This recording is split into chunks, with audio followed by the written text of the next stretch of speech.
Hello, it's Nicole.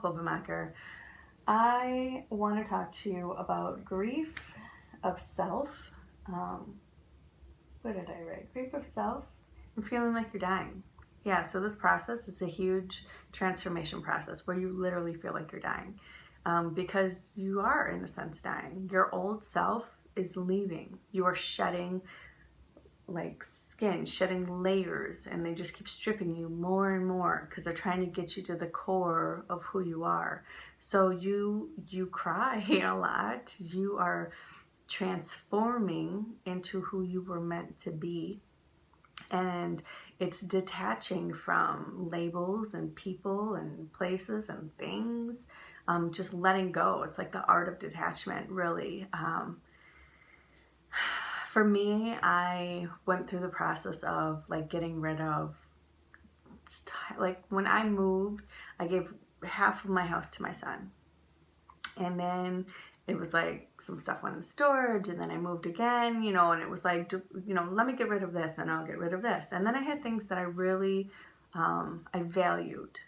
I had a ring that it was like my first expensive ring I ever bought myself. And I had a friend who I could see like she needed some courage, and that ring kind of represented some courage for me, and on this journey. And so I gave her the ring to hope that she would like find her way. It would bring her that strength that she was looking for. I also, my oldest grandson's mom, I love her dearly, but we had our issues, and come to find out in a reading, which I still didn't believe, but I got now in this process, she was actually my daughter in a past life. And I know that there was a path that could go really wrong for her in this journey. And when she was living with me, she had a great eye for photography. Very, very good. And I could see right now, like, the path that she was on, something's a little bit, it was off. And so I used to freelance in photography, and I packed up all my photography, props, equipment, everything. And for Thanksgiving last year, I took it to her and I wrote her a card. And I just said, there's always a choice. There's another choice to choose a different life in a different way. And this is for you because I believe in you, and I know that you have the experience and the skills to do something amazing with this. And whenever you're ready, come to me for a healing. It wasn't pressure. It wasn't any of that. During the process, it was just, come to me when you're ready for a healing. Do I still ask her from time to time, hey, you ready for a healing? I do. Even if like she chose to sell the camera equipment because she needed the money, that's fine. I didn't give it to her with conditions. I gave it to her like, here, I'm trying to let you know I believe in you, and I'm trying to, and I love you, and I'm honoring where you're at, but I want to open another doorway for you so you can look in that direction. So yeah, I started giving away things, but it wasn't like I was giving them away because I didn't feel worthy of them. It was giving them away because I was trying to help other people find their way, like leaving breadcrumbs, I guess, and letting them know you can do this. And I want you to always know that I love you. Like, these are things that they meant something to me. They weren't just like, here's a shirt, like I'll just leave it. Like, they had meaning for me. And, that's where you really start asking yourself if some of these things, because it's an external item anyways, what's really important is what's inside, but they represented a part of me. And that's why the people that I chose to give those things to, it was really important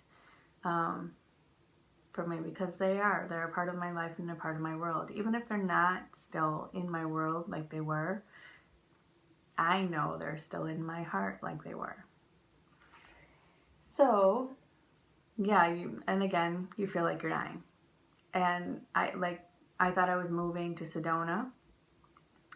So my son he had to go through a big grieving process of my mom's leaving. Like, what do I do if my mom's not here? Because we've been like best friends, and you know, always went through this journey together. I was like 19 when I had him, and he was even younger when he had his first son.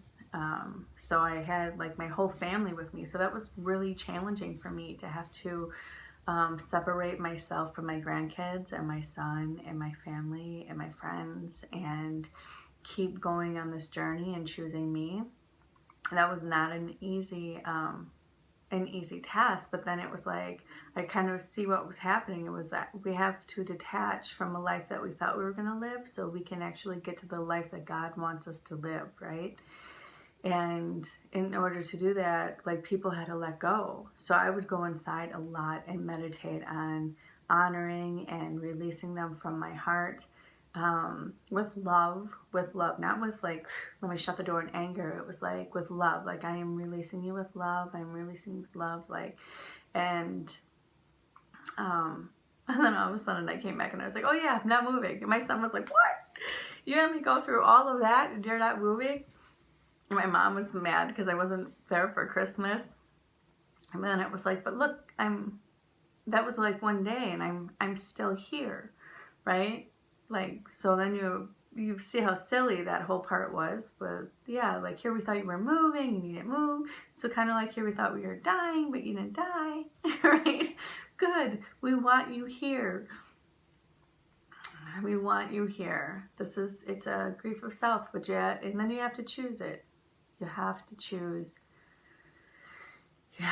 it, and discern and be smart and release from detachments. And I describe it as your human self. I think Lisa Transcendence Brown said this once: your human self becomes the smallest part of you. And that's very true, because the human self was like this egoic, angry, rageful. You had all this crap in you, and all of a sudden you go through this process and it's like you're centered, and you have like bits and pieces of that kind of coming at you from time to time, and then but it's like nothing. It's nothing compared to what it was. And it's like the best feeling in the world, even if it wasn't the easiest thing in the world. But the fact that you could go through it and come out the other end and feel this way in your body, it's pretty amazing. It's pretty special and amazing. So anyways, all right, so I rambled enough. I hope this helps. I'll talk to you later. Bye.